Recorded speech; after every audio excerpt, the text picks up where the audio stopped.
my supervisor.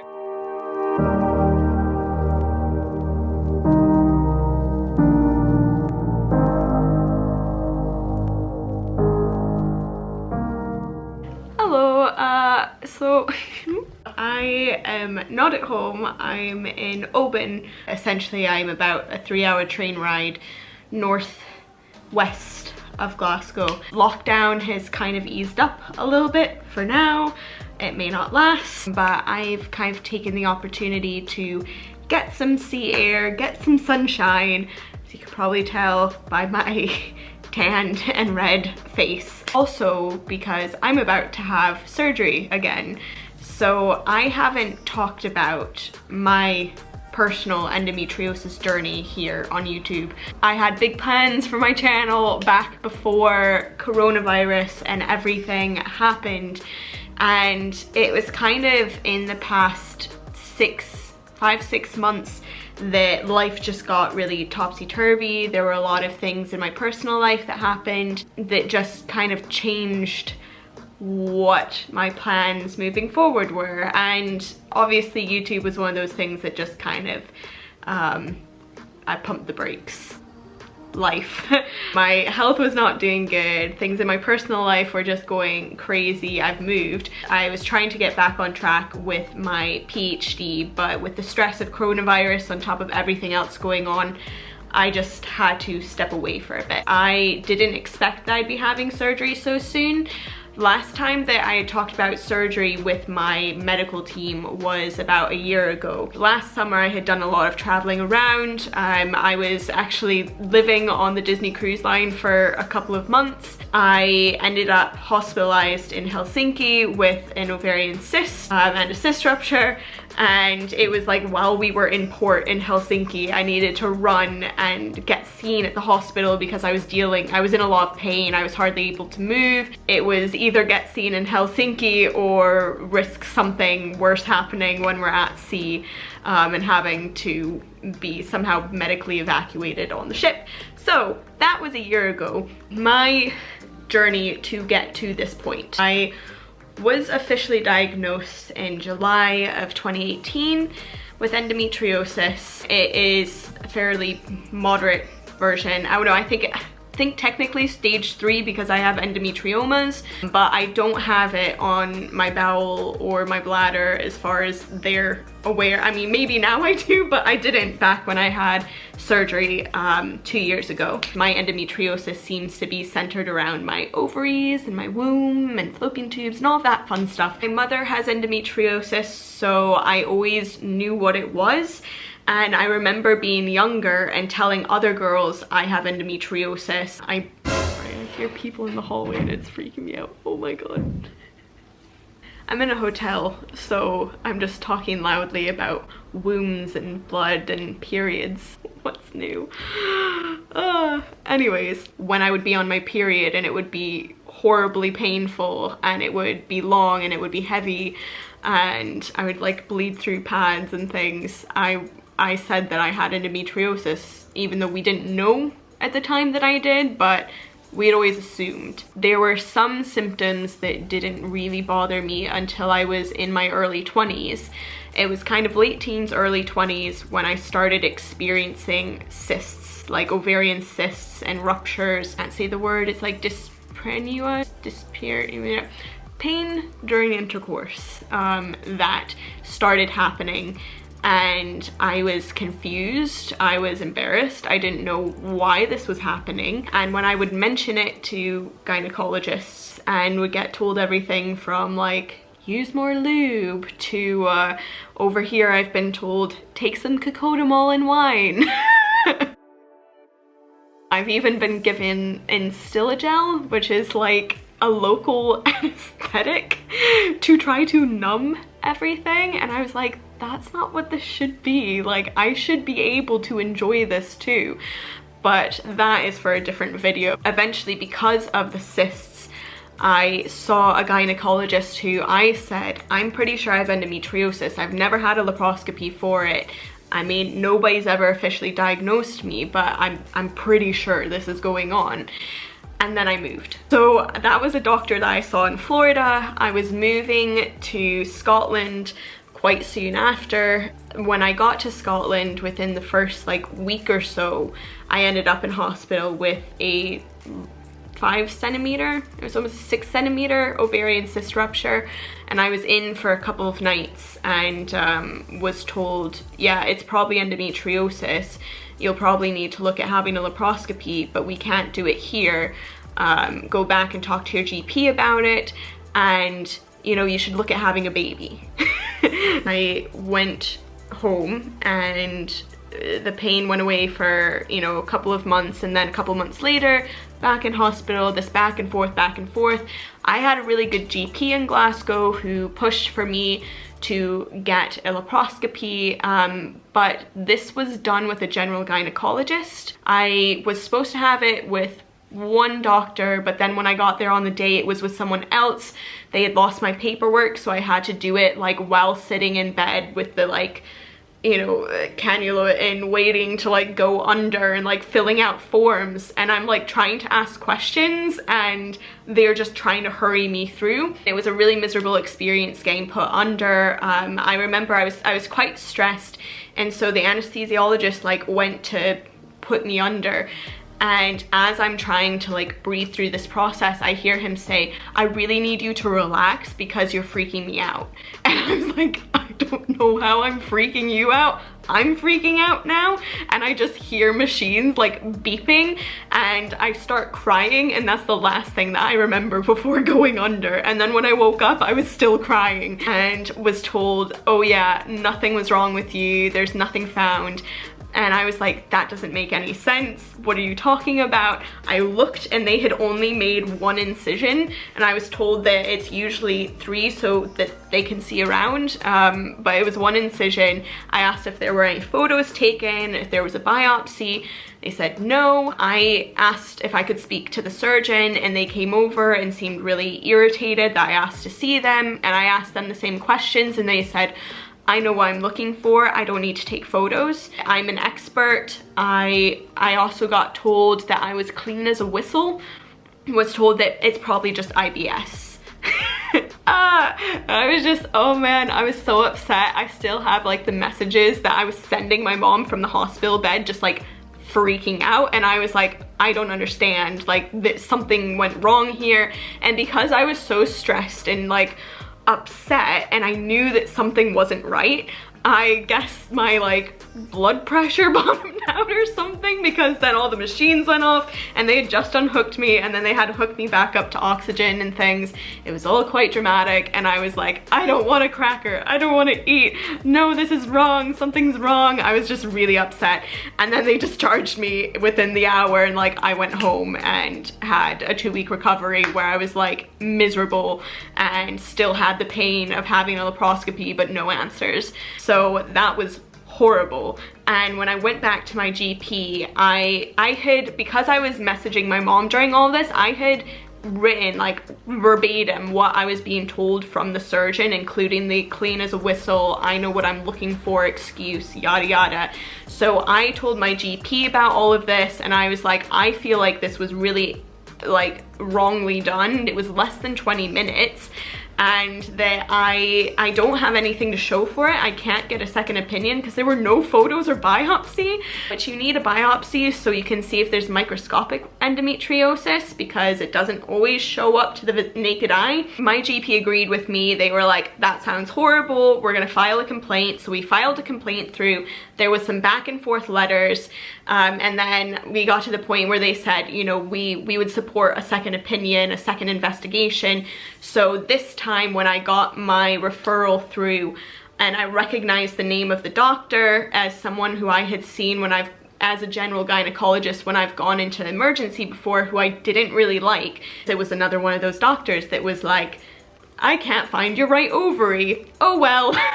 I'm like, I can't have them be my surgeon. So I called up the receptionist. I said, look, the whole point of me doing this is to get someone different, get a different perspective. I don't feel comfortable with that doctor. Do you have anyone else? And then the next person that they listed was the person I had just had surgery with, and I said, definitely not.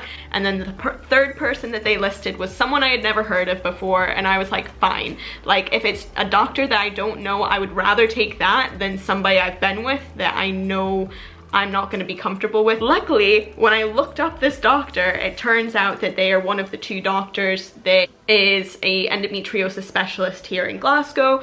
I was very pleased, and when I went and had my consultation with them, I explained everything, and I had this whole calendar of like what I've been through, and they just looked at me and they were like, I mean, you have endometriosis. Like, she's like, I know this is probably unprofessional of me to say, but like, it was a bogus surgery. And I'm like, thank you for understanding. She's like, yeah, we're just gonna have to do another one. So 6 months after my first failed laparoscopy, I had a second one that was with a specialist. It was excision surgery. So ablations where they like burn it off, excisions where they like cut the endometriosis out. It's kind of the gold standard.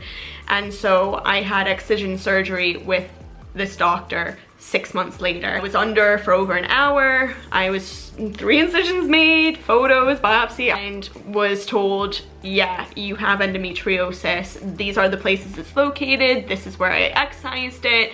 I don't know what they were looking at before. It doesn't make any sense, but there we are. Sometimes you can get adhesions after laparoscopic excision surgery because obviously they are kind of digging out the endometriosis, scar tissue is created, yada yada. But also I kind of had the issue of like not being on anything to suppress my endometriosis for a big chunk of time after my surgery. So that just kind of let my endometriosis go wild.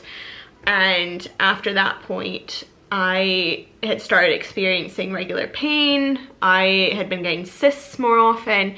And so I'd gone on a Mirena coil for about 5-6 months, at which point I had had an infection with it.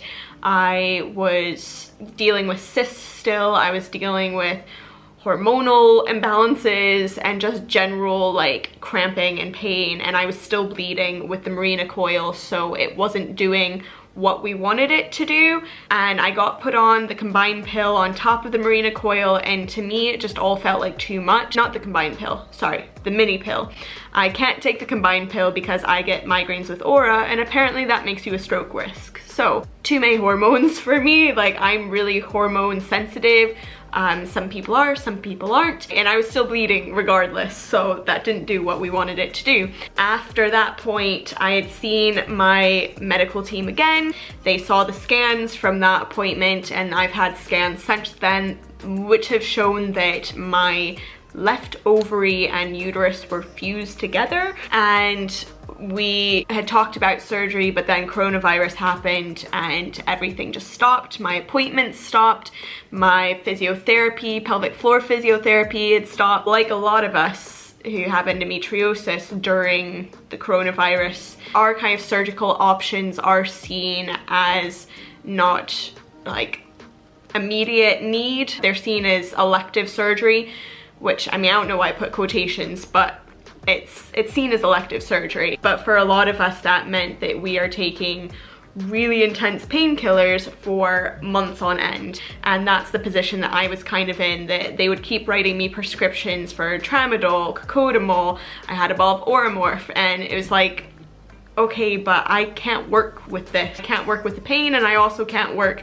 while I'm on these heavy opioids to try to, I guess, mask the pain. And it doesn't deal with what the actual issue is. At the end of the day, I still had endometriomas, cysts, and I still had my uterus and my ovary like fused together. So until that was dealt with, my pain wasn't really gonna go away. Yeah, that's where we kind of left it until about a week ago. I got a phone call from my surgeon who was like, well, would you consider going on the Prostat injection with HRT add back? And for those of you that don't know, that is the menopause injection. So that shuts down everything so that you go into a medically induced menopause, which includes hot flashes, all of the emotions and things that come with it, sometimes weight gain, depression, yada yada. I know lots of people with endometriosis who have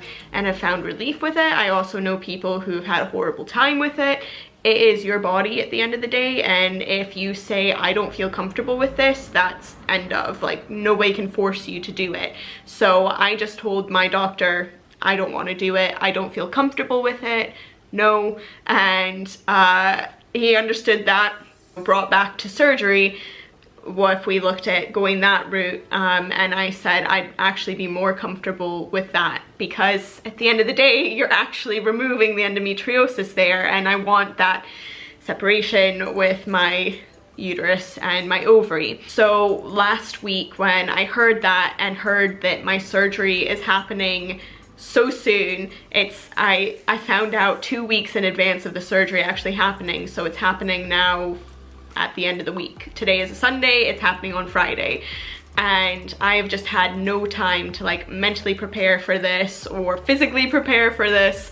I just am kind of in shock. So I spontaneously booked this trip to Oban so I could get some sea air, get away while the sun is still out and it's still summer in Scotland and we're still allowed out, because by the end of my recovery we may be in another lockdown, or it'll definitely be the end of summer at that point. So I wanted to take this time for me so that I could go and breathe, I could go relax and not stress, because I would just be sitting at home and stressing. I just want to put this out there because I know when I was going in for my very first laparoscopy, this is my third one now, but when I went in for my first one, I watched so many videos and I found it really reassuring to hear what everyone's experience was. And I mean, at the end of the day, we all came out of it, and you may not have been prepared for what was going to happen, but you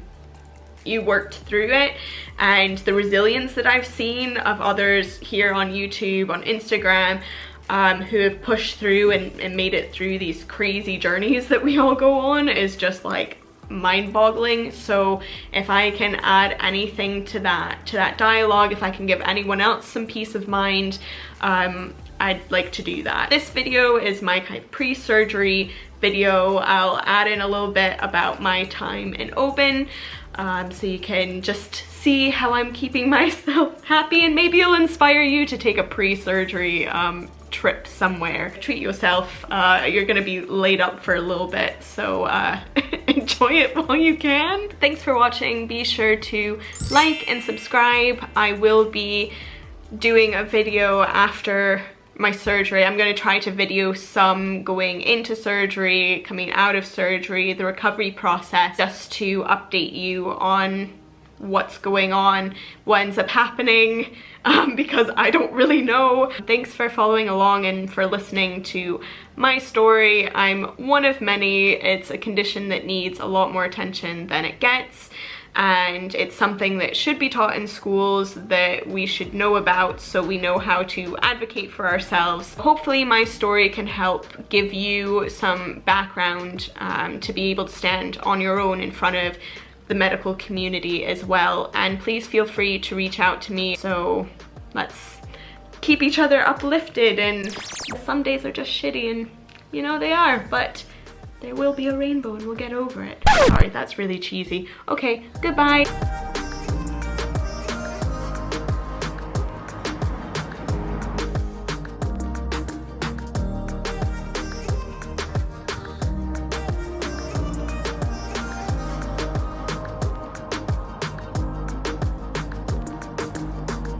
I was supposed to go on this seal watching thing, but it apparently a fairy went by and scared all the seals off, and then it just so happened that my supervisor